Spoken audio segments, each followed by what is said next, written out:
people. They heard about me, and I said, could I use the telephone? Sure. I telephoned my home, and my mother answered the phone. She said, you may not know what happened. Your father and all the uncles who came from other towns to our town thinking they would be safe were deported this morning to Dachau. And one of your high school teachers, former high school teachers, who is an SS man, came looking for you. So she says, I beg of you, don't call anymore. Because in those days, they could trace you, or they could live. Don't call, certainly not now. This is the day your father was deported. Well, that's when I found out what had happened. So the second night I stayed with that family, and then when I went back to my uncle, and my uncle was in such an uproar, fighting with his wife, that I said, I'm going to pack my bag, and ask for some money, and go to the railroad station. And did you hear your aunt and uncle fight? Yeah. And what was she saying? She thought, my uncle was a very neurotic personality, and she said, you are overreacting to this.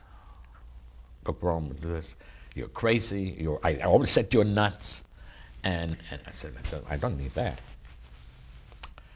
So that evening, I called again before I went to the train station. And I told my mother coming home. And I went to the train station, and I see, this is called the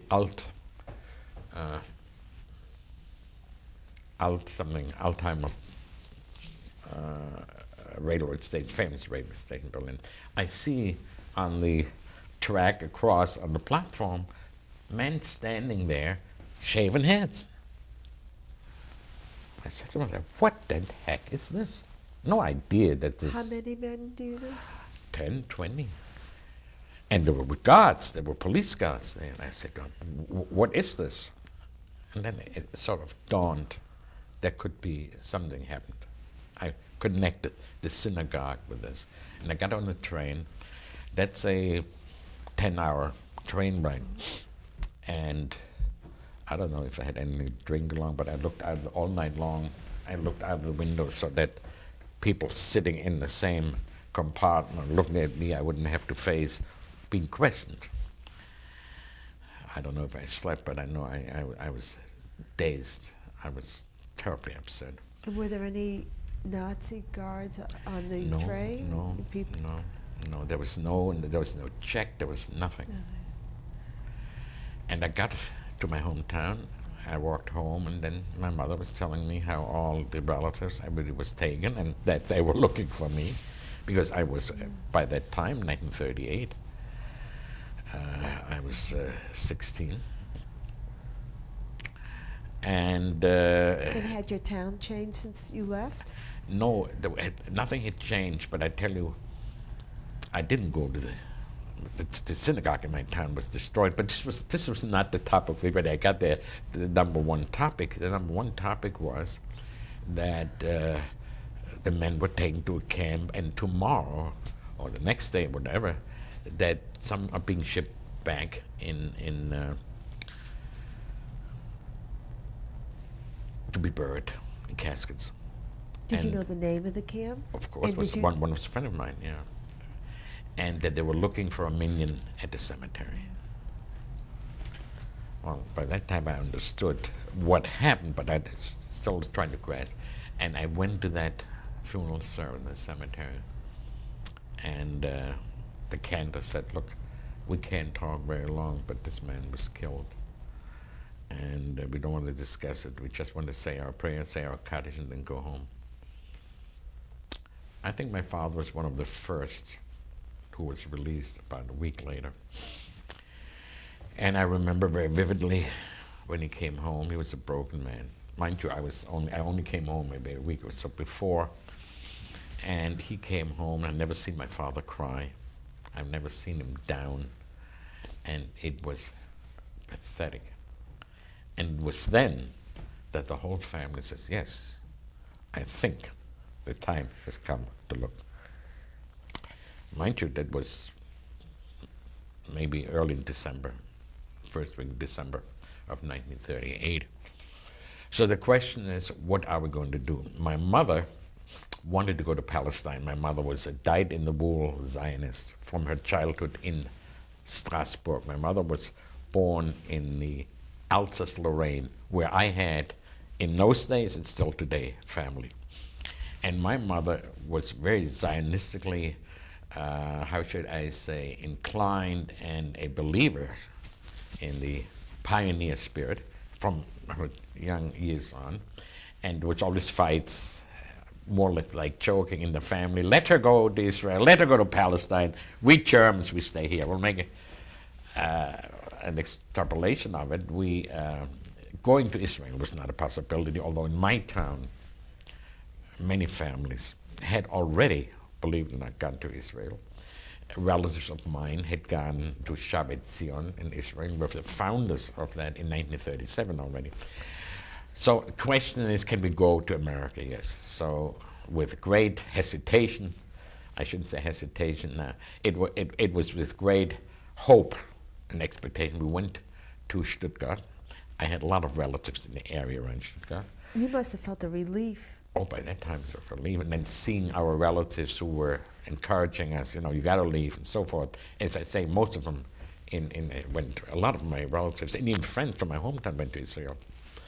And when we went to Stuttgart to meet the consul, this was a ritual my wife made reference to, because there was no other consulate in South Germany except Stuttgart. And we went there, and that's the thing that I see to this day in my eyes, mind, and my memory. The consul, young man, sit down, your name, so forth. He asked, for some reason, we had our passport. He said, Mrs. Wertheimer, geboren Kahn, yes.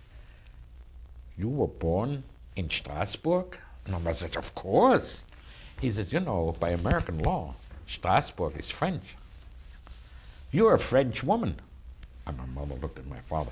I'm a French woman. Sure, I have relatives there in Alsace-Lorraine. You are French. Your children are French. You need no quota. You need nothing. Give me your passport, and I stamp okay, and you can leave. But Mr. Wertheimer, where were you born? On the German side of the Rhine River. Well, this may take till 1940, 41. Gave him a quota number. So you had no quota number? No quota number. We came back, and we wired to our relatives. I had relatives, an uncle in Holland.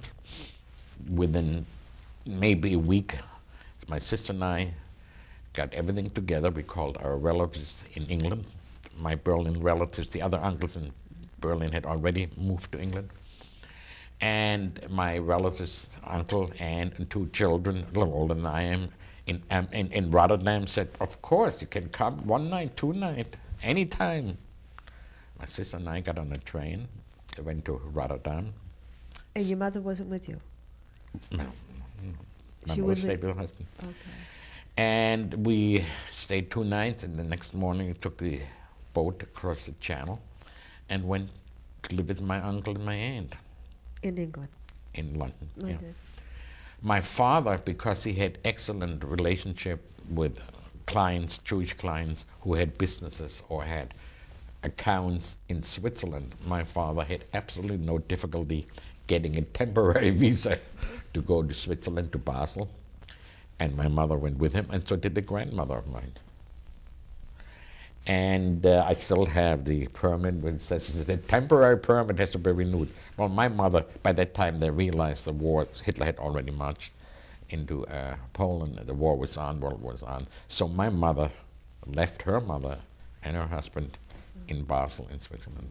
And I have to tell you, when I talk about Basel, to show you the spirit of people, my mother was really a dedicated Zionist.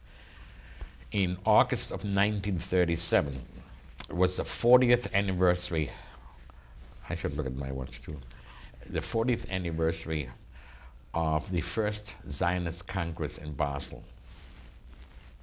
I'll show you the admission, the ticket. And my mother took us, we made a family outing from where we lived. We didn't live far from Switzerland, right on, We went to Basel,